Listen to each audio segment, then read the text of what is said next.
નમસ્કાર દર્શક મિત્રો, ફાસ્ટ ન્યૂઝ ઇવનિંગ બુલેટિનમાં હું ઉદય રાવલ આપનું સ્વાગત કરું છું। બુલેટિનની શરૂઆત કરીશું ઉમરગામના મુખ્ય સમાચારોથી। ઉમરગામ યુઆઈએ કમ્યુનિટી ખાતે બેડમિન્ટનની ઓપન ટુર્નામેન્ટનું સતત ચોથા વર્ષે ભાવિન બંસલ દ્વારા આયોજન કરવામાં આવ્યું છે। સ્થાનિક યુવા ખેલાડીઓને પ્રોત્સાહિત કરવા સ્વર્ગસ્થ દિનેશ ચતુર્વેદીના સ્મરણાર્થે છેલ્લા 4 વર્ષથી ઓપન બેડમિન્ટન ટુર્નામેન્ટનું આયોજન કરવામાં આવે છે। 2 દિવસ માટે આયોજિત બેડમિન્ટન ટુર્નામેન્ટમાં આવતીકાલે રવિવારે ફાઇનલ મેચ યોજાશે। ટુર્નામેન્ટના વિજેતાઓને સ્મૃતિ ભેટ આપી પ્રોત્સાહિત કરાશે। First of all I would like Ashish Chaturvedi sir, please इस टूर्नामेंट के बारे में 2 शब्द कहिए। और पूरी टीम का एफर्ट हर साल बेटर होता जा रहा है और हम आशा करते हैं कि आगे भी हम इसको कंटिन्यू रखें और इस इवेंट को हम लाइफ लॉन्ग कैरी करेंगे। बस मेरा नाम भाविन बंसल है। हम ये टूर्नामेंट ऑर्गेनाइज कर रहे हैं और ये हमारा 4th टूर्नामेंट है और ये टूर्नामेंट हम हमारे गुरु श्री लेट श्री दिनेश सिंह चतुर्वेदी जी के नाम पे करा रहे हैं और ये हमारा 4था टूर्नामेंट है। बहुत ही काफ़ी अच्छा रिस्पांस मिला हमको इस बार भी।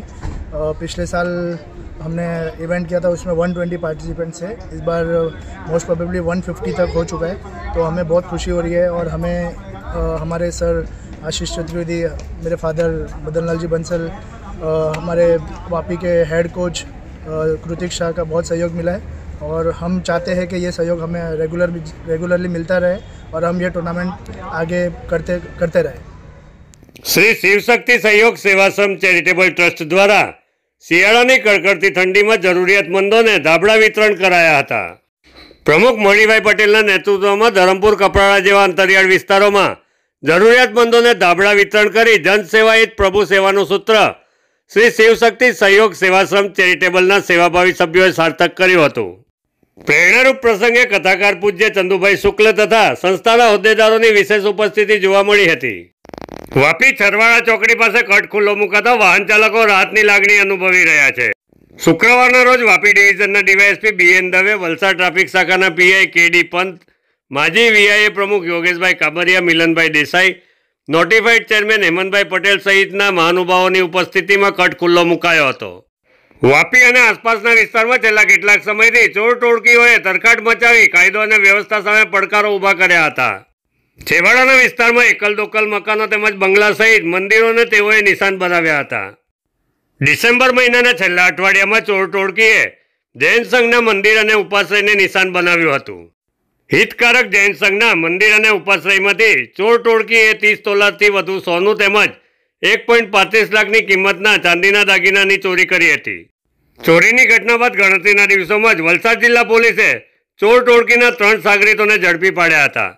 ઝડપાયેલા આરોપીઓ પાસેથી પોલીસે સોના ચાંદીના દાગીના તથા રોકડ સહિત કુલ 26.26 લાખનો મુદ્દામાલ કબજે કર્યો છે।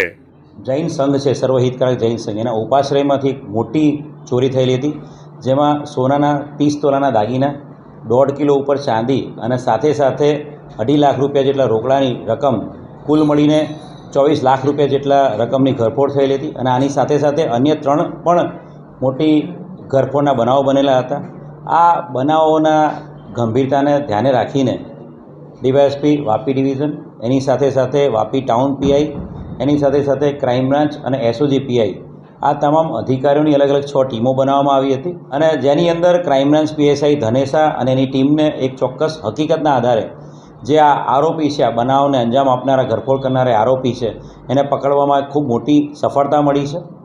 આ જે આરોપી છે એ 3 આરોપીઓ હાલ પકડાયા છે।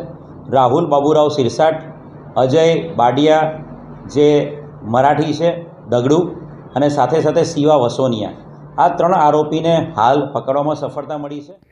વાપી નોટિફાઈડ કચેરી ખાતે નાણામંત્રી કનુભાઈ દેસાઈ, કલેક્ટરની અધ્યક્ષતામાં સર્વગ્રાહી ગ્રાન્ટના ભંડોળમાંથી થનારા વિકાસ કામો સંદર્ભે બેઠક યોજાઈ હતી। વાપી, સરીગામ અને ઉમરગામ નોટિફાઈડ વિસ્તારમાં સર્વગ્રાહી ભંડોળમાંથી થનારા વિકાસ કામો માટે રકમની ફાળવણી સંદર્ભે બેઠક યોજાઈ હતી। બેઠકમાં વાપી માટે રૂપિયા 2 કરોડ, ઉમરગામ માટે 1.72 લાખ અને સરીગામ માટે 82 લાખની ફાળવણી કરાઈ હતી। બેઠકમાં ઉમરગામ બોર્ડ ઓફ મેનેજમેન્ટના chairman Nareshbhai Bhatia, Vapi board of મેનેજમેન્ટના ચેરમેન તથા સરીગામ બોર્ડ ઓફ મેનેજમેન્ટના ચેરમેન અને જીઆઈડીસી વિભાગના અધિકારીઓની ઉપસ્થિતિ જોવા મળી હતી। વાપી જીઆઈડીસી સેકન્ડ ફેઝ વિસ્તારમાં કંપનીની બહાર કામદારની હત્યાથી દોડધામ મચી ગઈ હતી। કંપનીમાં વાયરમેન તરીકે ફરજ બજાવતા સમાધાન પાટીલ નામનો યુવક કંપનીમાંથી ઘરે પરત જઈ રહ્યો હતો તે દરમિયાન કંપની બહાર નીકળતાની સાથે જ અજાણ્યા શખ્સે તીક્ષ્ણ હથિયારથી સમાધાન પાટીલ પર જીવલેણ હુમલો કર્યો હતો। ઘટનામાં કામદારનું મોત નીપજ્યું હતું। ઘટના બાદ સમગ્ર વિસ્તારમાં દોડધામ મચી ગઈ હતી। ઘટના અંગે જાણ થતાં પોલીસ ઘટના સ્થળ પર આવી પહોંચી હતી। રાંધા અને કિલવણી ગ્રામ પંચાયતમાં જીપીડીપી અંતર્ગત ગ્રામસભાનું આયોજન કરવામાં આવ્યું હતું। રાંધા અને કિલવણી ગ્રામ પંચાયત વિસ્તારમાં વર્ષ 2025-26ના એક્શન પ્લાનમાં સ્થાનિક ગ્રામજનોના સુઝાવ લેવામાં આવ્યા હતા। જીપીડીપી અંતર્ગત રાંધા અને કિલવણી ગ્રામ પંચાયતમાં યોજાયેલ ગ્રામસભામાં સરપંચ, જિલ્લા પંચાયત સભ્ય, ડીપીઓ પંકજ પરમાર તેમજ पंचायतना सभ्यों सहित विविध विभाग अधिकारियों उपस्थित रहा था। जीपीडीपी का ग्राम सभा कर रहे हैं, जिसमें हम अगले साल जो 25-26 में जो कार्य करने वाले हैं उनका वांचन होता है इस ग्राम सभा के अंदर, और बाकी जो गाँव की ओर से सुझाव आएंगे लिखित रूप में उनको भी उस कार्य के अंदर शामिल करेंगे, और जिससे कि गांव को सर्वांगी विकास हो सके। हमारे माननीय प्रधानमंत्री नरेंद्र भाई मोदी जी का एक संदेश है कि गांव की हर एक अंत तक विकास का कार्य पहुँचे। आज जो है हम किलवनी पंचायत और रांधा पंचायत में दोपहर 3 बजे से 5 बजे रांधा पंचायत के अंदर रहेंगे। अभी आपने देखा कि यहाँ पे किलवनी पंचायत के अंदर गाँवजनों ने अपनी समस्याओं का भी हमें बताया कि क्या क्या समस्या है। बहुत सारी समस्या ऐसा है जिनको हम कार्य ऑलरेडी स्टार्ट कर चुके हैं। आज किलवनी पंचायत में स्पेशल ग्राम सभा रखी गई।